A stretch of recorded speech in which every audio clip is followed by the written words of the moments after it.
He was a man who claimed that he could foresee the future. Iqbal, a prophet? Oh dear. He knew the main events of several forthcoming centuries.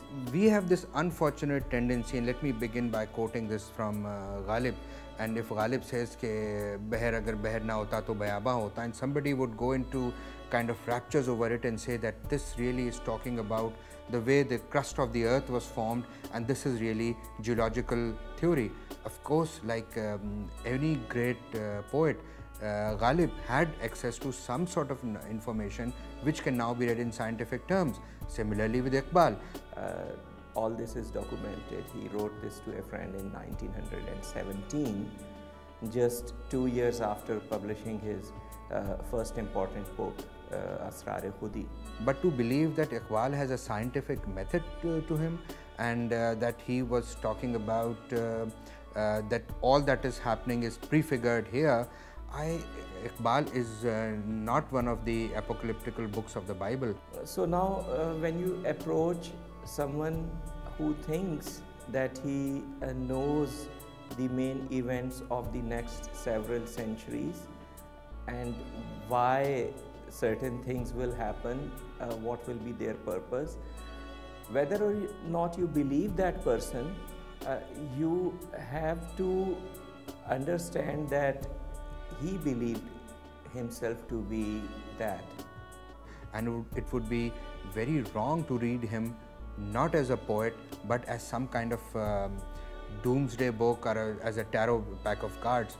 Please let Iqbal survive in his poetry, because it is his poetry that is his lifeblood. It may be wrong, he might be having these hallucinations, but whatever it was, when this is what he's saying, then you have to take that into account. And this was not just one letter. He makes this claim in every book of his. Some of those verses are very well known, like हादिसा वो जो अभी पर्दे अफलाक में है, अक्स उसका मेरे आईने इदराक में है. His being born in British India, oppressed, colonized Punjab, which was a Muslim majority state or province within the British India, and the whole impact of his his milieu, his cultural, the civilization in which he was born.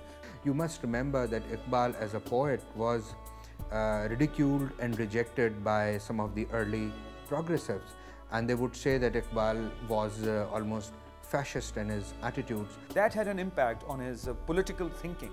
I mean, he of course had political ideology, political ideas. He was very close to being a Muslim socialist, so to speak, and that's how he wanted his world to shape around him.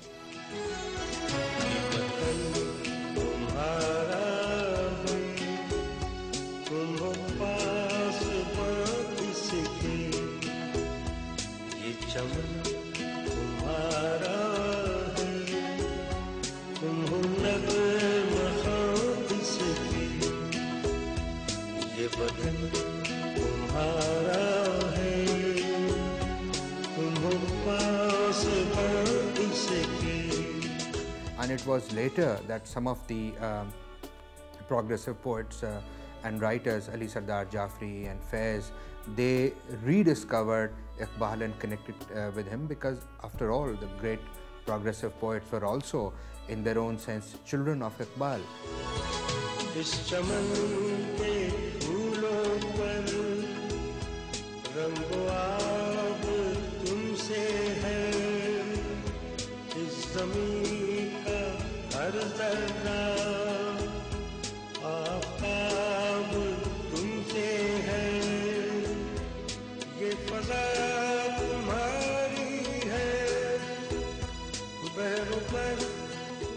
And that's where you see him bringing, old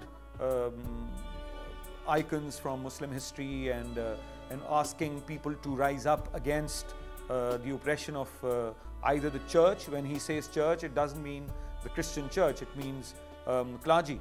So against the clergy, and also against the you know, the imperial rule, the imperialism. Faiz, no less than anybody. I mean, Faiz in his early poetic career has this beautiful poem in which he calls Iqbal Khushnava Faqir. So that is what makes him, you know, a political, his poetry political, and parts of his poetry for sure political, and part of it is existential, part of it is political. And when you see at the, you know, look at the whole work, you would find many contradictions, and people have been criticizing Iqbal for those contradictions. But I think it was Walt Whitman who once said that I contradict myself because I'm large, I contain multitudes.